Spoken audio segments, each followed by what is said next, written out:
Nessa entrevista de sábado, a gente recebe o presidente da Assembleia Legislativa do Rio, deputado André Ceciliano. Então, um grande desafio é renovar o regime de recuperação, fazer com que o Estado possa voltar a crescer pós-pandemia, saia dessa inércia, né?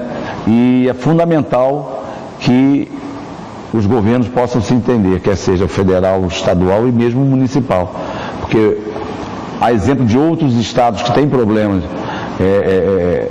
de arrecadação e mesmo de liquidez para pagar os seus compromissos, o Estado do Rio de Janeiro, se não renovar o regime de recuperação que vence no dia 6 de setembro, ele terá que arcar com mais de 50 bilhões de reais que deixou de pagar nos últimos 3 anos.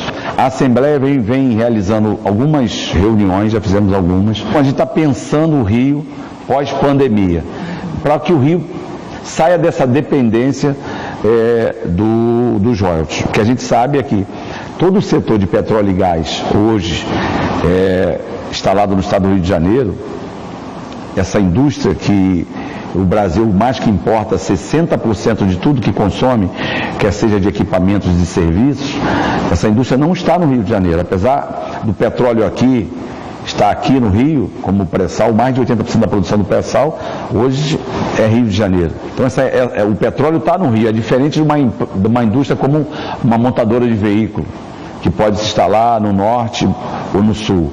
Mas o petróleo estando aqui, essa indústria está aqui. Teoricamente estaria aqui. Então nós sabemos que menos de 20% dessa indústria está no Rio de Janeiro. Então a gente precisa sair dessa dependência. Logicamente, aproveitar esse potencial de petróleo e gás, né? Para que a gente possa reabrir os nossos estaleiros, para que a gente possa ter na cadeia produtiva do setor do petróleo, que representa 1/3 do PIB do estado do Rio de Janeiro, uma alavancagem para que a gente tenha as empresas que prestam serviços, que produzem, que fazem montagens de equipamentos para exploração aqui no Rio de Janeiro. E nós votamos aqui um projeto de lei que chama Repetro, que é o regime aduaneiro, que foi um momento importante para o Estado, para que o Estado possa atrair essas empresas para cá. Nós estamos falando muito do potencial da área da saúde. Nós temos aqui no Estado do Rio de Janeiro as universidades federais, a Universidade, a UENF, a UERJ, trabalhando muito na questão da diversificação e da potencialidade da inovação da área da saúde. Nós vimos agora a UFRJ construir um respirador, um preço 10, 15% do valor do respirador do mundo.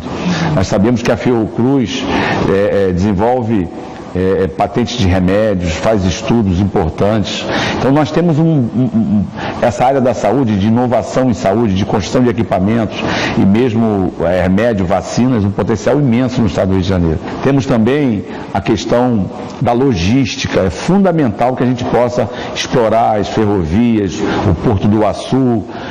Temos um potencial de ter mais um porto aqui no município de Maricá, um porto importante que vai poder dar saída do gás que está sendo explorado aqui no pré-sal no estado do Rio de Janeiro. Também temos o nosso turismo, a cultura. Então a gente precisa potencializar essas áreas também, que é uma economia que o Rio também está na vanguarda do Brasil.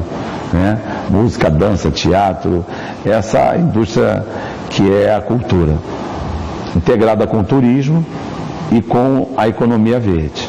E a gente tem discutido o Estado para o futuro, muito interessante. Eu acho que daí vai sair coisas boas.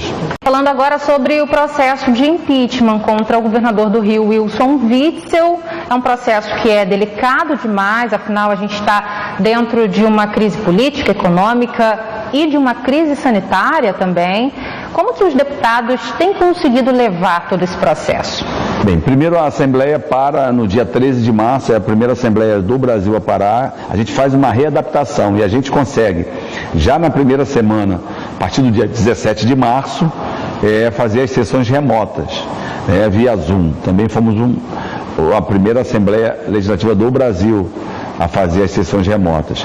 E hoje a gente tem feito essas sessões semipresencial. Eu quero dizer aqui que a Assembleia Legislativa, a partir do ano de 2017,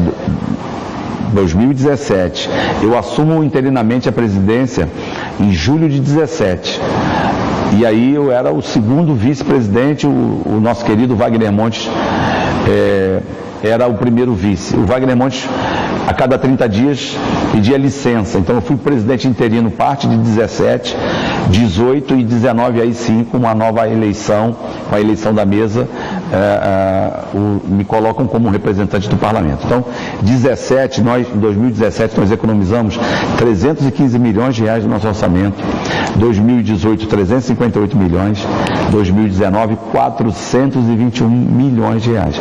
Então, em 3 anos, nós economizamos mais de 1 bilhão de reais. Botamos coisas aqui difíceis para que a gente pudesse aderir ao regime de recuperação, que, por sinal, foi o único Estado no Brasil a aderir ao regime. Então, a Assembleia vem apoiando algumas iniciativas, por exemplo, na área da saúde do governo do Estado. Cedemos já no mês de março, repassamos 100 milhões de reais para o Estado, para que o Estado pudesse repassar para os municípios.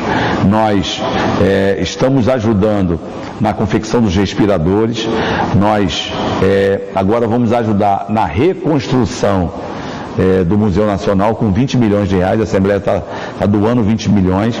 A Assembleia também já aprovou em lei a doação de 20 milhões para a Fiocruz, para o combate do coronavírus. E a Assembleia tem feito o seu papel principal, que é fiscalizar, né, e propor leis. A Assembleia Legislativa já tem, nesse período da pandemia, mais de 100 leis aprovadas. Algumas, por exemplo, como a obrigação de dar descontos de no mínimo 30% nas mensalidades das escolas particulares. Nós temos aqui algumas leis, por exemplo, que impedem o corte, nesse período da pandemia, dos serviços essenciais como luz, água. O parlamento está aberto, funcionando, economizando e repassando recursos do seu orçamento para que o Estado possa sair o mais breve possível dessa crise, que agora a gente vive uma crise na área da saúde, uma pandemia do coronavírus, mas também uma crise econômica que o Estado precisa virar essa página, voltar a crescer, sair da inércia, que é necessário que a gente possa criar o emprego e as condicionantes para ter o desenvolvimento econômico no Estado do Rio de Janeiro. Obrigada, deputado, pela sua presença aqui no Jornal do Rio hoje.